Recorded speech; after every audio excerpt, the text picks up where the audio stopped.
আগামীকাল লাশ হয়ে অন্যর কাঁধে চেপে কবরস্থানে যাওয়ার আগেই আপনি আপনার পায়ে হেঁটে মসজিদে যান, এতেই সফলতা আছে। কথা বলেন ঠিক?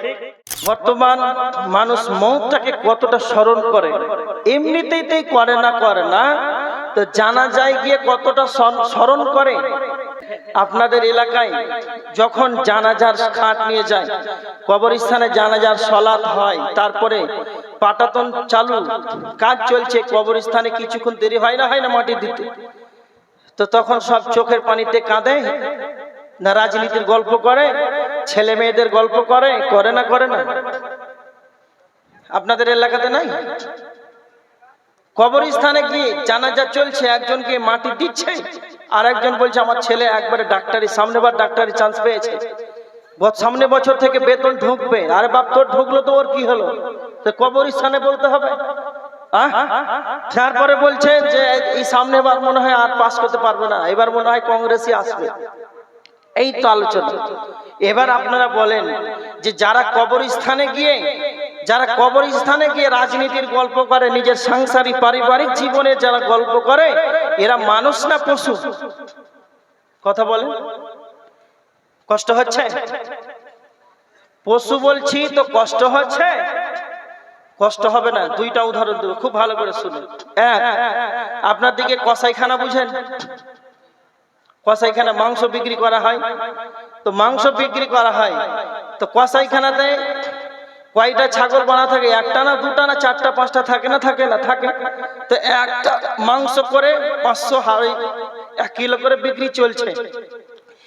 বিক্রি চলতে আপনাদের বানাতের হেড মৌলানা গিয়ে কসাইখানার মালিককে বলছে যে আমার তো ছাত্র 60-70 ছাত্র, তো মাংস মাত্র 2 কিলো আছে, তো 6 কিলো লাগবে, 60টা ছাত্র, তো প্রায় 6 কিলো লাগবে, 2 কিলো তো হবে না, তো আরেকটা কি করতে হবে? কাটতে হবে। তো যেই ছাগলটা বাঁধা আছে খুঁটিতে, ওই তখন কাঁঠাল পাতা খাচ্ছে, খায় না ছাগলে। আর এই হেড মৌলানা গিয়ে ওই ছাগলটা কাঁঠালের পাতা খাচ্ছে, তখন সে নো টেনশনে খেয়েই যায়, খাবার খেয়েই যায়। আর হেড মৌলানা গিয়ে ওর দামদার করছে, এটা কয় কিলো হবে? বলছে 8 কিলো হবে, এটি দিয়ে দেন। তখনও তার দামদার চলছে। ভালো করে শুনেন, আপনাদের মাদ্রাসার শিক্ষক গিয়ে বলছে আমার তো এই 8 কিলো, এটা গোটাই দিলে হয়ে যাবে, ওর দামদার চলছে। তখন কি খাচ্ছে? কথা বলেন, এই তো কথা বলেন, কি খাচ্ছে? খাবার খাচ্ছে, কাঁঠাল পাতা খাচ্ছে। কেন বলেন তো? কেন? সে একজন পশু, তার বিবেক নাই যে আমার বিক্রি হয়ে গেল, এরপর আমার ললির এবার আমার চলবে গলার উপরে ছুরি, এটা তার জ্ঞান নাই, তার বিবেক নাই। তার 30 সেকেন্ড আগে টাকা দেওয়া হয়ে গেল, তখনও সে পাতা খাচ্ছে। কেন না? তো তার মানবতার জ্ঞান নাই, সে হলো পশু। অনুরূপ একটা মানুষের মতন মানুষ, আপনি যে রাজনীতির গল্প করেন, তো আপনার মতোই যে মানুষটা কিছুক্ষণ আগে তার আত্মাটি চলে যাওয়ায় বিধায় তাকে এখন 3 মুষ্টি মাটি দেওয়া হচ্ছে, আর আপনি কি করে রাজনীতির গল্প করতে পারেন? তাহলে আপনি পশু থেকে কি ভালো হলেন? কি করে ভালো হলেন? আর একটা ছোট্ট করে 2 নাম্বার উদাহরণ দিচ্ছি, ভালো করে দেখেন। 2টা ছেলেকে, 10 বছরের ছেলেকে 2টাকে আনা হলো, ওদের একজনকে ফাঁসির মঞ্চে লটকে দেওয়া হলো, একবার ফাঁসি চলছে, একজনের ফাঁসি চলছে, আর একজনের ফাঁসি হবে। দ্বিতীয় জনকে বলা হচ্ছে তোমার ফাঁসি হবে মাত্র 15 মিনিট পর। কয় মিনিট? 15 মিনিট পর। একজনের ফাঁসি চলছে, আর একজনকে বলা হচ্ছে তোমার 15 মিনিট পর চলবে।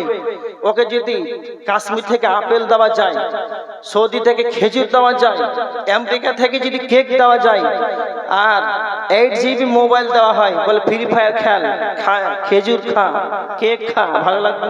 খাবে? কথা বলেন না কেন? খাবে না।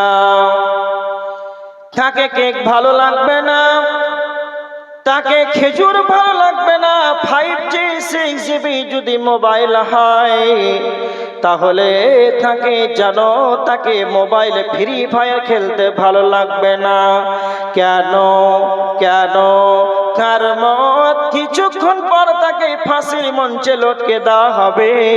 সময় আছে কত? না তো 15 মিনিট সময় আছে। তাকে যদি সময় থাকে, 15 মিনিট সময় থাকার পর তাকে খাবার ভালো লাগে না, মোবাইল ভালো লাগে না। তার মানে এবার আপনাকে বলছি, আপনার আমার 1 মিনিট গ্যারেন্টি আছে? কথা বলেন, কথা বলেন, আছে? 1 মিনিট গ্যারেন্টি নাই।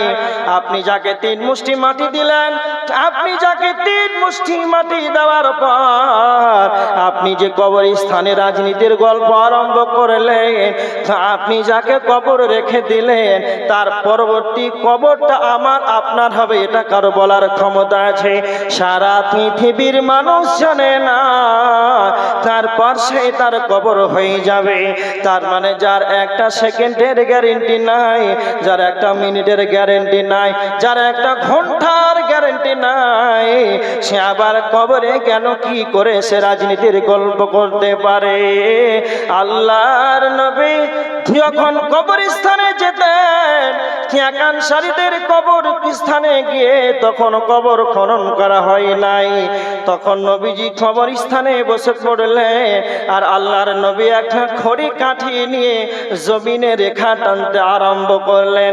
সাহাবীদেরকে বলছেন, সাহাবীরা তোমরা বেশি বেশি করে কবরকে স্মরণ করো, তোমরা বেশি বেশি করে মওতটাকে স্মরণ করো। তখন আল্লাহর নবী এত চিন্তা ভাবনা করতে লাগলে, আল্লাহর নবী যেন অন্য জগতে ভেসে যায়, দুনিয়া তাকে আর কোনো কিছু বোঝা যায় না। এইভাবে তিনি কবরস্থানে গিয়ে কবরবাসীদেরকে নিয়ে এতটা তিনি ভাবতেন, মওতটাকে নিয়ে তিনি এতটাই ভাবতেন যে তিনি অনেক মনোযোগী হয়ে যেতেন। আজকে আমরা কবরস্থানে গিয়ে আমরা আজকে রাজনীতির গল্প করতে আরম্ভ করি, এটা আমাদের জন্য ভালো হয় না, এটা আমাদের অনেক ক্ষতিকর বিষয়। আজকে আমাদের ভিতরে মওত স্মরণ নাই কেন? আমাদের মওত আমাদের ভিতরে নাই, এই কারণে আজকে কবরস্থানে গিয়েও আজকে আমরা মওতকে স্মরণ করতে পারি না। আল্লাহর নবী বলেছেন, আমার উম্মত মওতটাকে ঘৃণা করবে, ওয়া কারাহিয়াতুল মওত, আমার উম্মত মওতটাকে ঘৃণা করবে, এরা মওতকে ভালোবাসবে না। বর্তমানে আজকে আমরা একজন ব্যক্তি অন্তরের অন্তরস্থল থেকে বলেন, নিজের অন্তর থেকে বলেন, আমাকে মরতে ভালো লাগছে, আমি মরণটাকে চাই। কেন আজকে আমাকে আপনাকে মরণটাকে ভালো লাগে না? কেন কেন কেন? আজকে আমরা আমলে পরিণত করে নাই, আমাদের 5 ওয়াক্তের সালাত নাই, আমাদের হজ নাই, আমাদের কোরআন হাদিসের নির্দেশ, অনেক নির্দেশ আর নিষেধগুলোকে মানতে পারি না। এই জন্য আজকে আমাদের মরণটাকে ভালো লাগে না। হযরত উসমান রাদিয়াল্লাহু তাআলা আনহু যখন কবর দেখতে, তখন তিনি অঝর নয়নে তিনি ঝরঝর করে তার চোখের পানি ঝরতো। হযরত উসমানকে জিজ্ঞাসিত করা হতো, হযরত উসমান, আল্লাহর নবী যখন কোরআন থেকে হাদিস থেকে জাহান্নামের কথা বলেন, তখন তো আপনি এতটা হতভম্ব হতেন না। যখনই আপনি কবরকে দেখেন, যখনই আপনার সম্মুখে কবরের আলোচনা করা হয়, তখন তো আপনি এতটা কেন হতভম্ব হয়ে যান? আপনার চোখে এতটা কেন অশ্রু বিসর্জন হয়? হযরত উসমান বলতেন, ও আমার সাথীরা, পরলৌকিক জীবনে মানুষ পরলৌকিক জীবনে কিয়ামতে ওঠার জন্য, হাসরে ওঠার জন্য, জাহান্নাম জান্নাত যাওয়ার আগে পরকাল জীবনে প্রথম মঞ্জিল হলো কবর। কেউ যদি কবর থেকে বেঁচে যায়, সে সব জায়গায় বেঁচে যাবে। আর কেউ যদি কবরে ধরা খেয়ে যায়, তাহলে সব জায়গাতে ধরা খেয়ে যাবে। এই জন্য উসমান কবরকে নিয়ে চিন্তা ভাবনা করতেন। আজকে আমাদের ডানে বামে সামনে পিছনে গুনহার গুনহা, যাদের সামনে গুনহা ছিল না, যাদের পিছনে গুনহা ছিল না, যারা ছিলেন নিষ্পাপ, সাহাবীদের জান্নাতের সার্টিফিকেট তারা দুনিয়াতে পেয়েছেন। এটাই শুধু শেষ নয়, তারা রাদিয়াল্লাহু আনহুম ওয়া রাদওয়ান, তারা আল্লাহর কাছে আল্লাহর দেওয়া তারা টাইটেল পেয়েছেন। আল্লাহ তাদের প্রতি রাজি, তারাও আল্লাহর প্রতি রাজি। এই রকম টাইটেল নেওয়ার পর, জান্নাতের সার্টিফিকেট দুনিয়াতে নেওয়ার পর, তারা কবর দেখলে কাঁদতেন, মওতটাকে অঝর নয়নে স্মরণ করে চোখের পানি বিসর্জন করতেন। আমরা হতভাগা মুসলমান, আমাদের বিবেকে নাই যে আমাদেরকে মরতে হবে।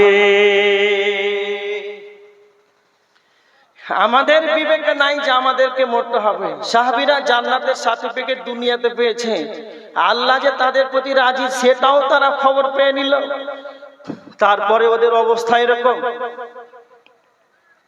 আর আমাদের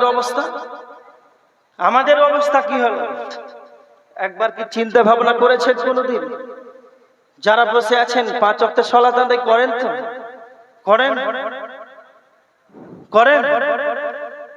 কিভাবে আপনি সালাত ছেড়ে দেন আর কাল থেকে ছাড়বেন, একবার ভাববেন, চিন্তা ভাবনা করেন।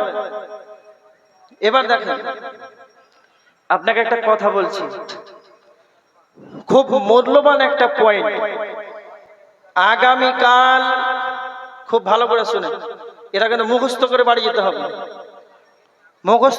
যেতে হবে, আগামীকাল লাশ হয়ে জানাজার খাটে অন্যর কাঁধে চেপে কবরস্থানে যাওয়ার আগে, কি বললাম? আগামীকাল লাশ হয়ে অন্যর কাঁধে চেপে কবরস্থানে যাওয়ার আগেই আপনি আপনার পায়ে হেঁটে মসজিদে যান, এতেই সফলতা আছে। কথা বলেন ঠিক? কি বলছেন? ঠিক না? ঠিক। অন্যর কাঁধে চেপে কবরস্থানে যাবেন আর নিজের পায়ে হেঁটে মসজিদে ঢুকতে পারলেন না, এর মতো দুনিয়াতে হতভাগা আছে? নাই। এই জন্য বলছি